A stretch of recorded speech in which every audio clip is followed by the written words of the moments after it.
అనుదినమన్న శ్రోతలకు మన ప్రభువును రక్షకుడై ఉన్న యేసుక్రీస్తు యొక్క సరిసాటి లేని మహా గొప్ప పరిశుద్ధమైన నామమునందు శుభములు. నేడు 2024 సంవత్సరము డిసెంబర్ మాసము 2వ తారీఖు సోమవారం నాటి ధ్యానాంశము ప్రార్థనలో కనిపెట్టుకుని ఉండుడి.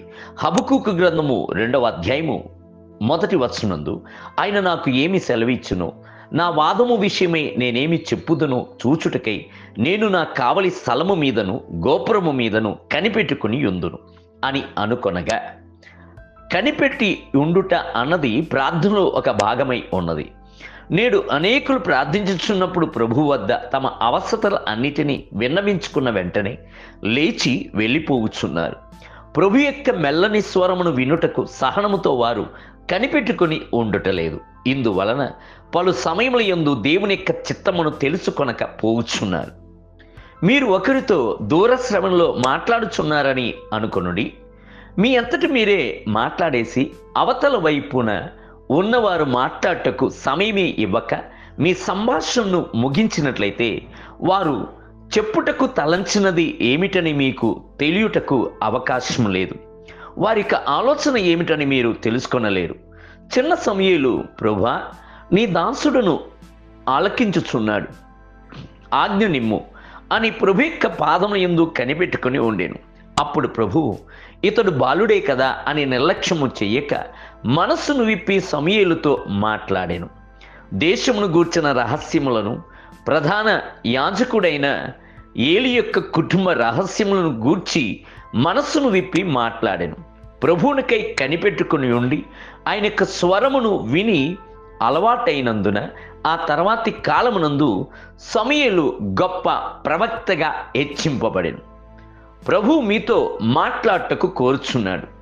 ప్రభు మోషేతో మాట్లాడటకు కోరి, ఉదయమునకు నీవు సిద్ధపడి సినాయి కొండ ఎక్కి అక్కడ కొండ శిఖరము మీద ఉదయమున నా సన్నిధిని నిలిచుండవలెను అని చెప్పాను.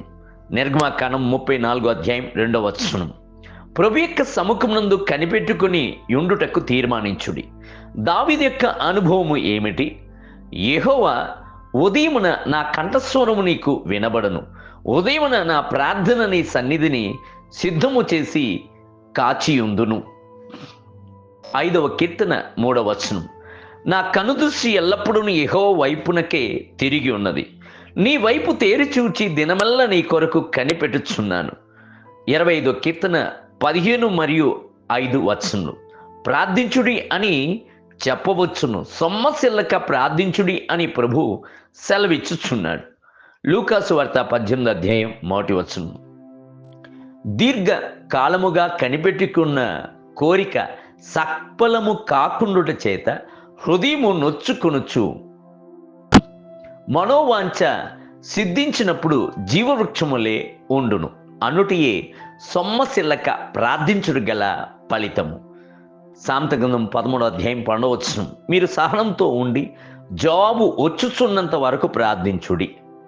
తమకు ఉద్యోగము దొరకదా అను తపనతో మంత్రుల యొక్క ఇంటి వద్ద కనిపెట్టుకుని ఉన్న వారిని చూచి ఉన్నాను.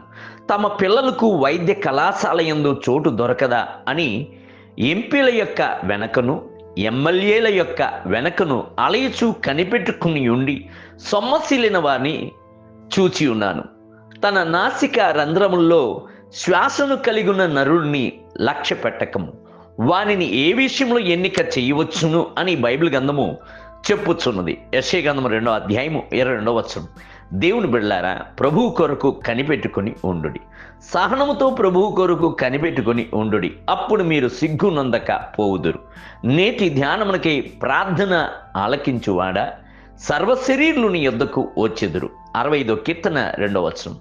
నేటి వేద పట్టణము ఉదయం యేస్కేలు గ్రంథము 42, 43 మరియు 44 అధ్యాయములు. సాయంత్రము యోహాను రాసిన మొదటి పత్రిక 1వ అధ్యాయం. ప్రభు మిమ్ములను దీవించునుగాక. ఆమేన్.